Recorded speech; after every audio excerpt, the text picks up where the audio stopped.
Alright, shoutout po sa atin lahat. Magandang araw. Yung Marcos Rizal.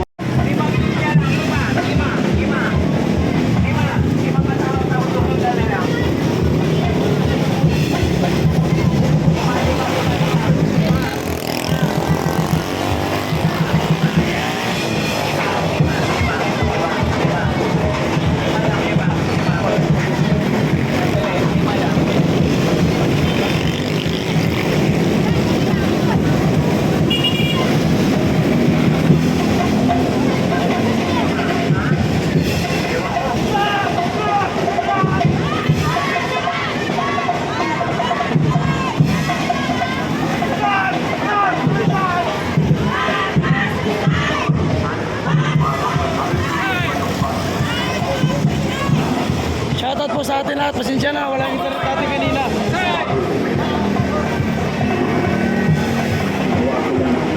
May internet na. Sana harapin lahat. Sinasang ang instruksyon ng local resources ng bansa para kumain. Hi sir.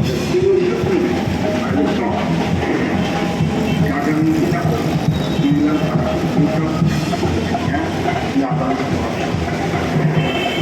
Hindi na ako mananahimik. Ilalabas ko ang lahat. Shoutout po mga kabayan po natin. Huwag kalimutan i-like. Share po yung ating video. Nandito po tayo at mag-marcha kasama po yung hakbang ng Maisaw. Kaya po nagtataka kami dito ang aming Pangulo na hindi niya makilala ang bayan. Alam lahat ng tinawag at tinanggal sa mga ahensya ng gobyerno at pagpagpahan sa kanyang pamilya. Bago niya ginawa ang pinapon ni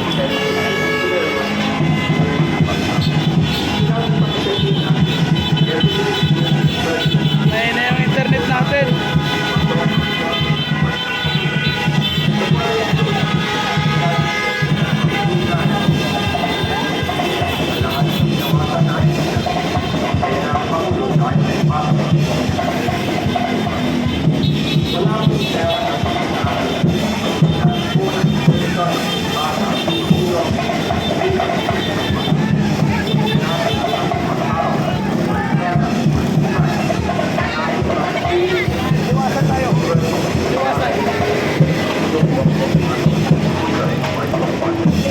Shoutout pa share po mga kababayan.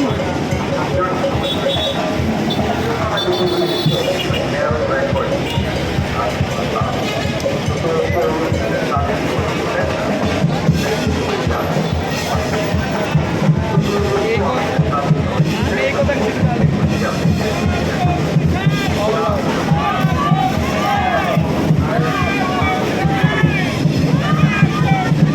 Ate Serena, shoutout.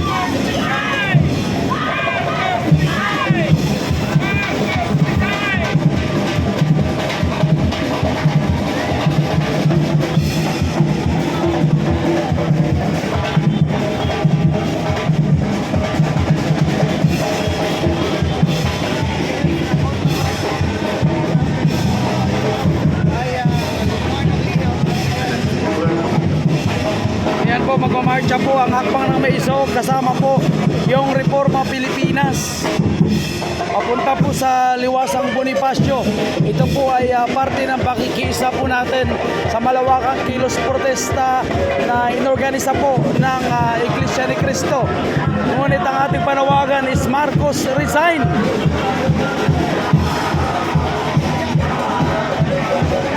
Ikulong mga kurap. Save the Philippines, Marcos resign.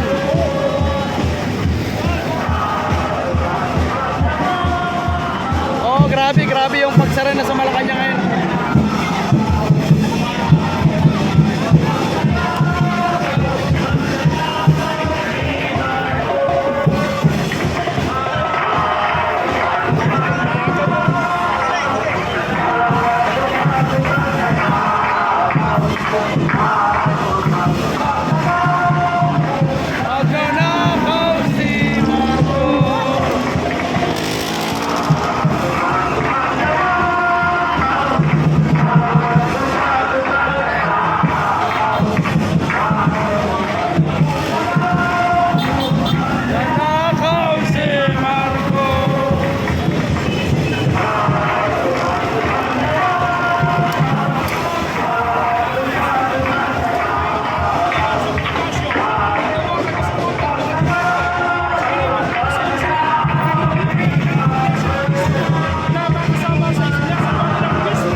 Salamat lang po tayo ngayon. Medyo nakakuha po tayo ng signal.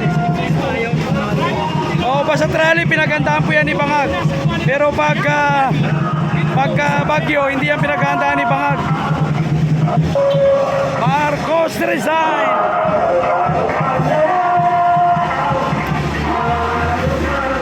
Nagulat sila kasi akala nila walang Marcos resign.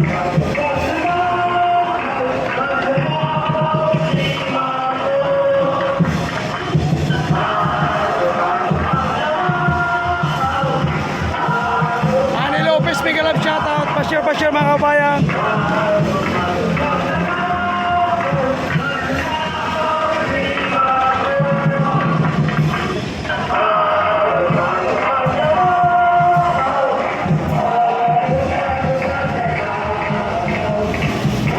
Pa-share po natin at Liwasan Bonifacio po yung hakbang ng Maisog at Reforma Pilipinas. Ito po ay bilang pakikiisa po sa rally na inorganisa po ng Iglesia ni Cristo. Ngunit para hindi po madisturbo ang programa po ng Iglesia ni Cristo, ang hakbang ng Maisog at Reforma Pilipinas ay gagawa naman po ng programa sa Liwasang Bonifacio. Liwasang Bonifacio po itong hakbang ng Maisog, mga kabayan natin.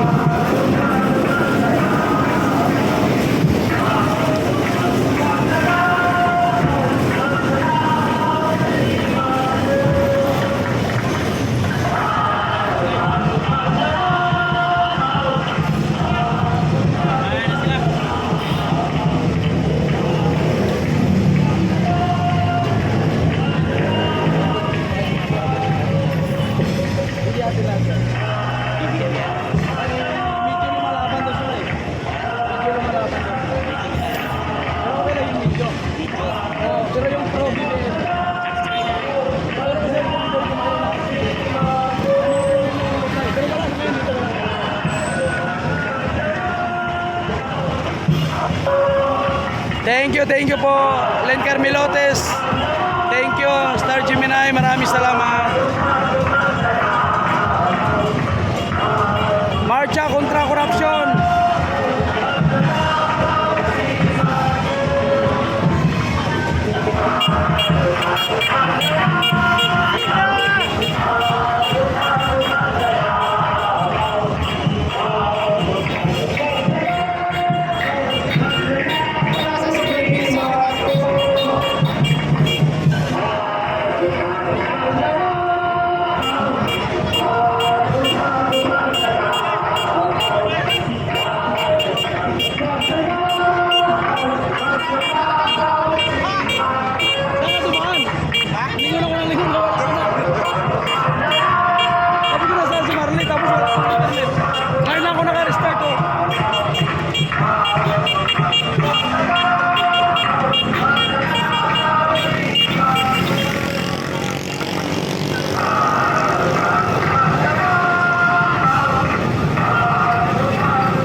Palike and share po tayo mga ma'am sir.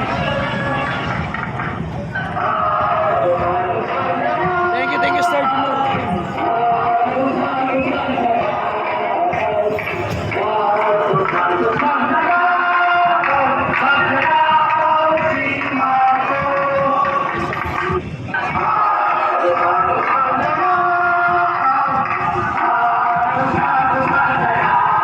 Naway punta po tayo luwas ng Bonifacio.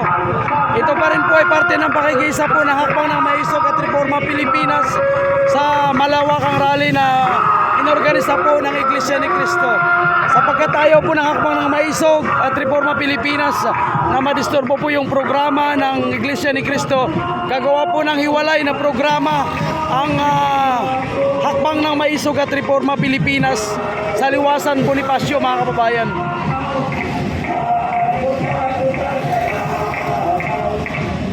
Energy, thank you Energy, maraming salamat Energy. Thank you po sa ating suporta, thank you po. Ayan, umuulan na ngayon.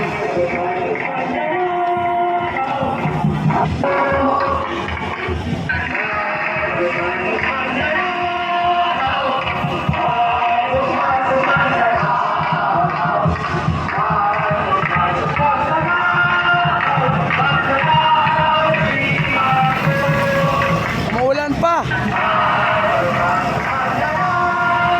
Nako, bakit puti pa yung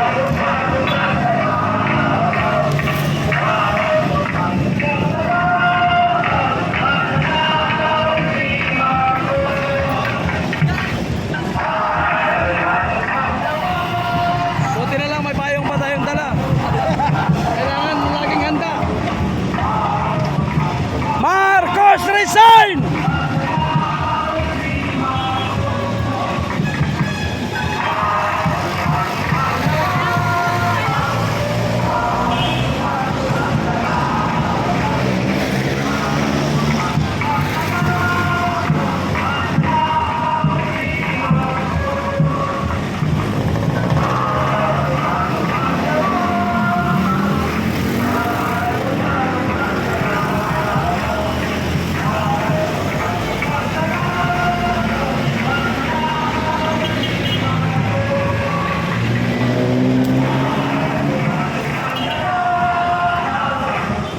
Thank you, palike and share. Marcos resign, magnanakaw. Pamilya Marcos, dugong magnanakaw. Picture ka na.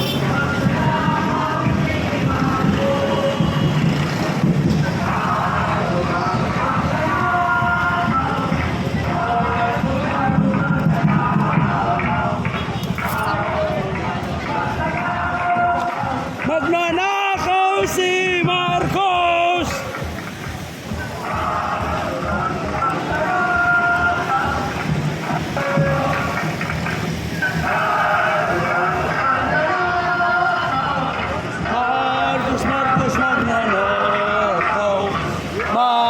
Marcos magnanakaw si Marcos resign! Tenor Shine po, GCD Juan, Jimaris shoutout.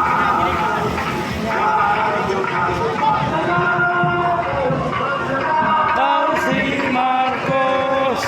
Alright, tuloy po yung marcha natin mga kababayan papuntang liwasang Bonifacio.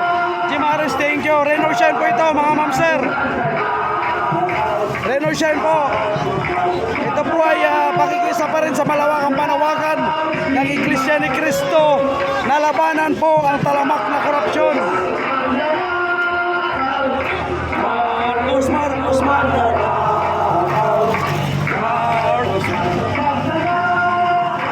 Umulan, bumagyo, tuloy. Shout out everyone.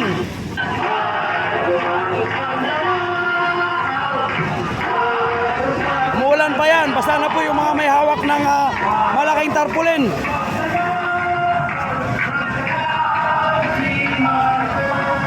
Ako, basa na po yung ibang may hawak ng tarpaulin pero tuloy-tuloy pa rin. Kita kami kalab shoutout.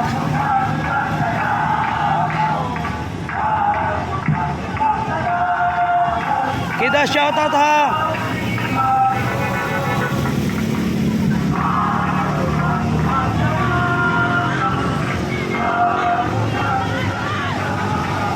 Sir Jonathan, shout out. Save the Philippines. Guys, as you can see, rain or shine, ayan, tuloy pa rin ang laban ng San Marcos. Yan, nanakaw si Marcos. Habang kanyang naawa kasi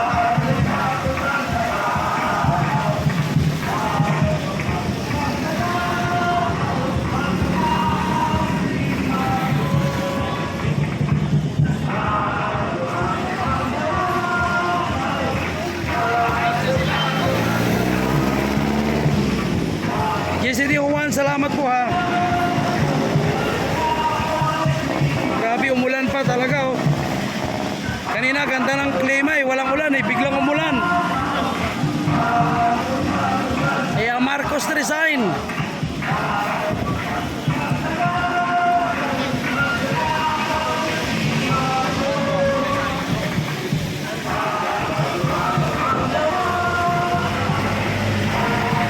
Sir Jovan, shout out ha.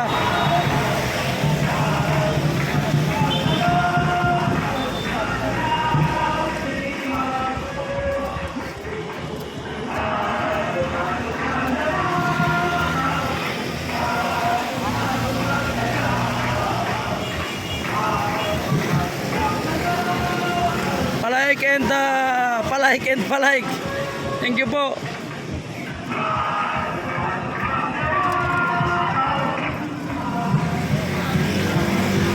So naglalakad po tayo mga kababayan po natin. Papunta po tayo ng Liwasang Bonifacio at ang Hakbang ng Maisog at ang Reforma Pilipinas ay dito po gagawa ng programa. Ito po ay bilang pakikisa sa panawagan ng Iglesia ni Cristo.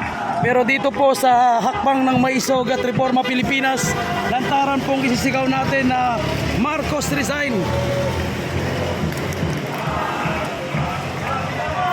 Talagang Marcos resign po dito. Wala nang pa-intro-intro pa na. Wala pang papigil-pigil. Diretsahan, Marcos resign po ang gusto ng Hakbang ng Maisog at ang Reforma Pilipinas. Magnanakaw si Marcos! Marcos resign! Marcos resign!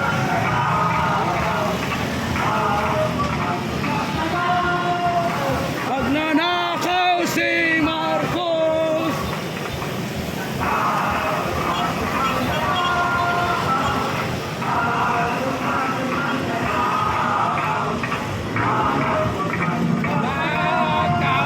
Magnanakaw si Marcos!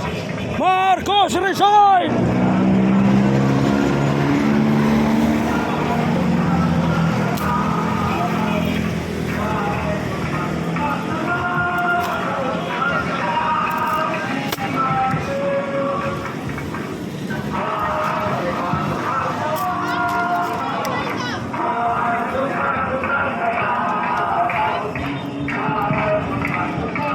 Resign and reset the Philippines.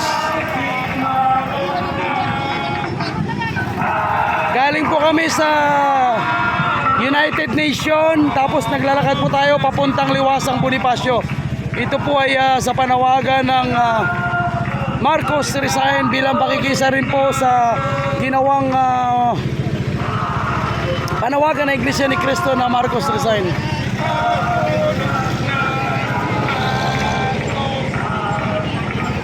sino magnanakaw? Si Marcos!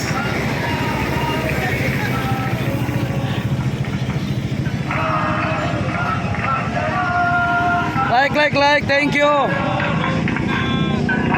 Umulan, bumagyo.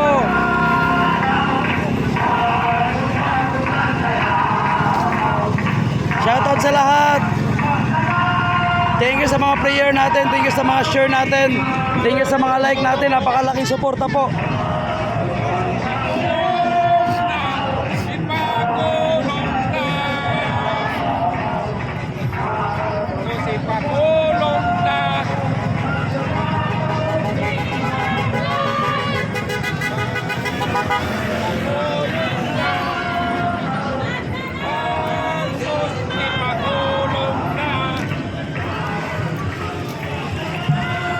Hirap na. Galing ako sa ano eh. Sa US Embassy doon kami nagla-live. Wala kang internet. Doon sana ako magla-live muna. Wala talaga.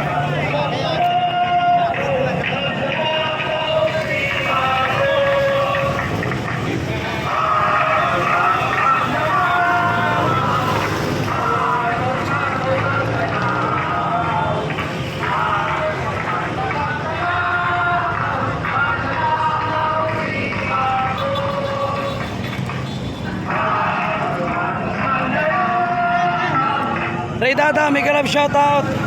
Kasi sa mga biktima ng flood control, tama. Kaya dapat makulong ang pinaka-mastermind na si Bongbong Marcos. On mo lang, te. I-on mo lang. Hindi pa naka-on.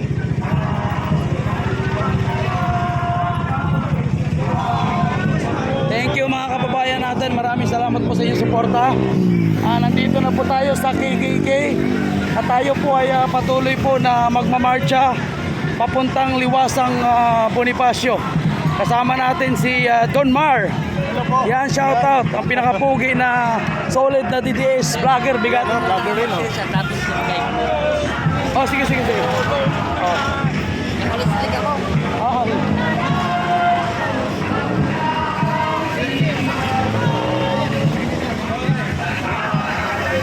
Senior sa Angeles City na maisog ay nais ko magpaalala sa lahat. Ang sabi sa salita ng Diyos, kapag matutuwid ang namamahala, nagdiriwang ang madla. Ngunit kapag ang nangunguna ay masama, sila ay lumuluha. Dalawang salita ang ating tandaan. Nagdiriwang at lumuluha. Tayo ba'y nagdiriwang o lumuluha? Lumuluha! Nagdiriwang ba o lumuluha tayo? Lumuluha! Lumuluha. Simula nung umupo itong si Junior sa Malacanang, 3 taon na at mahigit ang kanyang pamumuno. Maraming mga nangyaring nakakalungkot sa ating bansa.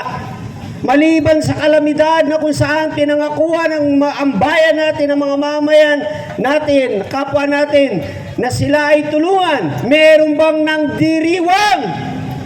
Sila ay lumuluha. Tama! Walang tulong na umabot sa kanila kundi mga pangako na napako. Anong gagawin sa 5,000 para sa kakaunti daw na nasira? Anong gagawin sa 10,000 sa kumpletong nasirang bahay? Aba, pampagawa Binulsay. yata ng bahay ng kalapati yan ha. Binulsay! Nagdiriwang ba tayo o lumuluha? 3 taon. Meron bang nangyari? Wala. Sumunod-sunod ang bagyo. Lindol. Lumuluha ba ang bayan o nagdiriwang? Nakakalungkot. Ang ating panalangin sa religious sector ay magkaroon tayo ng bansa na nagdiriwang. Isang bansa na mapayapa at maayos. Ngunit sa mga nakaraang mga taon ng pamumuno, imbis na tayo ay nagdiriwang, lumuluha tayo sa mga sunod-sunod na krimen, patayan, rape, pagnanakaw, drugs, at iba't iba pa. Lumala at lalong lumalala ang ating sitwasyon. Tayo ba'y nagdiriwang o lumuluha? Lumuluha. Bayan ko, wala tayong nais sa ating mga pastor, sa ating mga miyembro, tayo na nalangin sa kapayapaan at kaayusan ng ating bansa. Pinapanalangin din natin sila. Ngunit ngayon, ang panalangin natin at ang isigaw natin ay Marcos resign! Sigaw natin lahat! Marcos! Resign! Marcos resign! Marcos resign! Marcos resign! Dahil tayo ay lumuluha, hindi nagdiriwang. Kung magtatagal pa ang kanyang pamumuno, na ngayon ay lalong naging maliwanag sa bayang Pilipinas ang korupsyon. Akala natin, yun lamang ang mga buhaya na nandiyan sa tabi niya. Meron siya pala ang ama ng mga buhaya. isang nakakalungkot na pangitain. Anong mangyayari sa kinabukasan ng ating mga anak at apo kung magpapatuloy sa lupa ng mahigit na 2 taon ang kanyang pamumuno? Kaya nga ang ating sigaw, Marcos Rizal! lakasan natin! Marcos Rizal! Sigaw pa! Marcos Rizal! Bumaba ka na, alang-alang sa kinabukasan ng aming mga anak. Bumaba ka na, Ginoong Marcos. Ulitin ko, kapag matutuwid ang namamahala, nagdiriwang ang madla.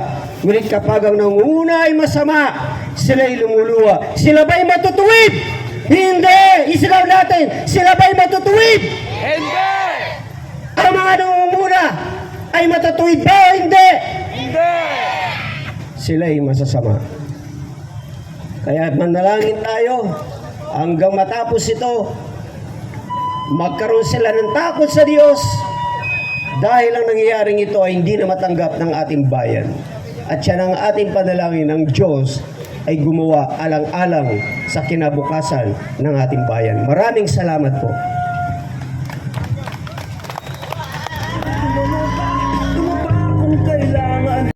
Na huwag umuwi dahil makukulong ka, ipapatay siya sa kulungan. Oy, grabe! Ito pala ang revelasyon ngayon ni Saldico.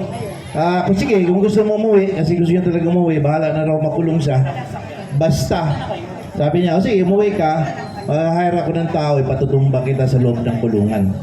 Ngayon, may sinabi rin siya na tinestify daw ni Bryce Alcantara na amount na 21 million sa ICI, hindi daw po totoo yun.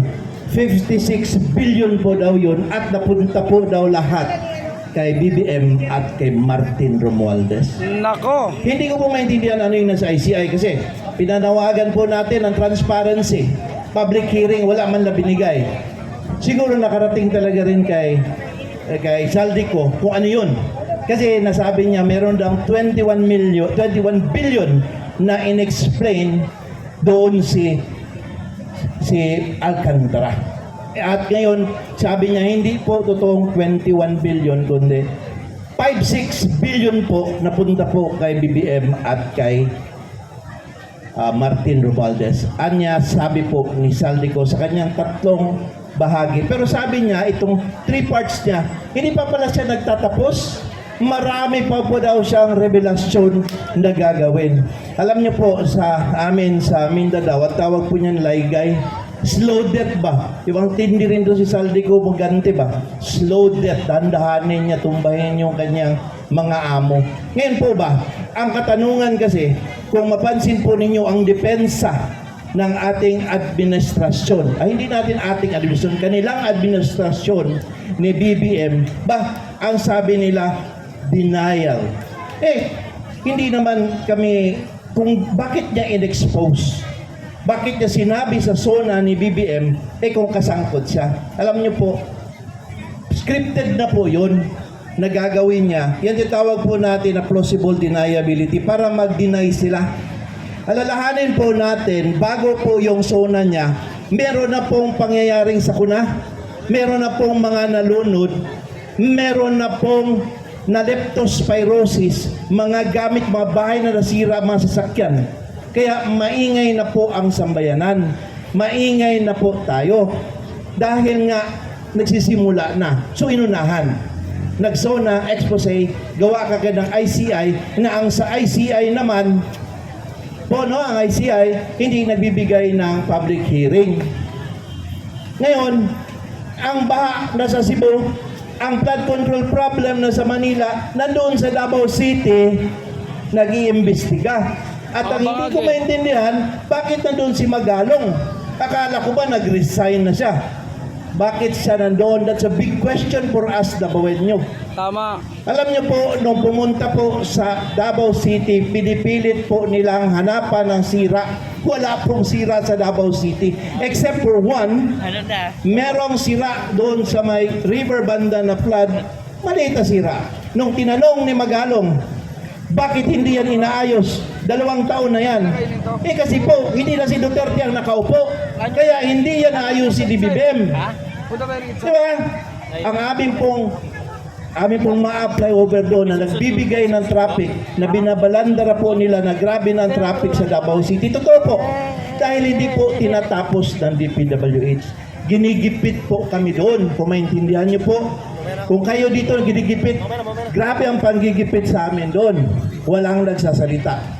Ngayon po, kung hinihingi po ninyo lahat na Marcos resign, ito po sasabihin ko bilang abogado, 25 years na po ko litigation lawyer, guaranteed speech po yan sa konstitusyon natin. Basta wala pong sinabing magkuha tayo ng mga gamit, mag-alsa tayo, kunin natin ang gobyerno, bawal yon. Pero pag sige tayo sabing resign, pipilitin natin, pwede po yon. Why? Because po, government authority resides in us.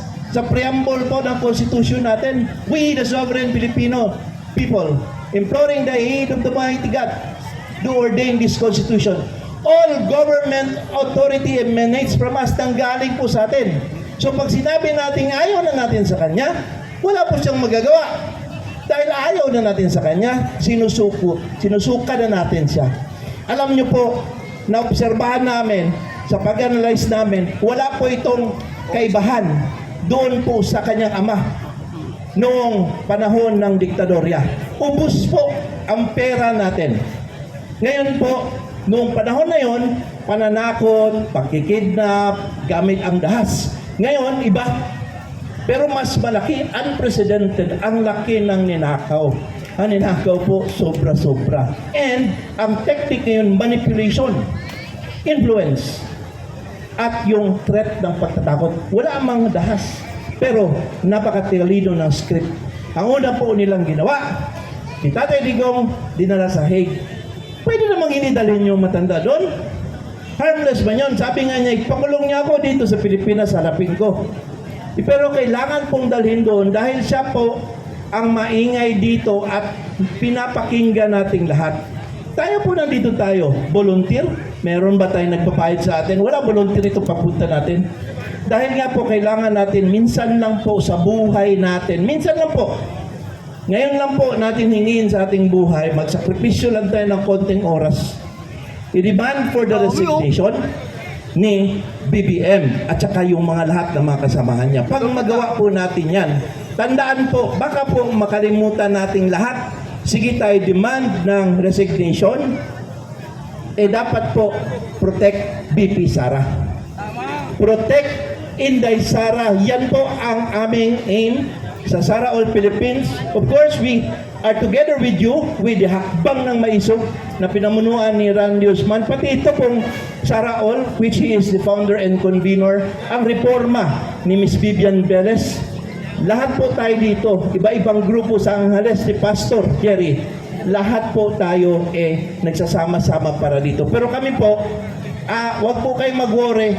Nakatago na po si Inday kasi meron pong dinig na security reasons. So, no problem. We have to continuously protect her.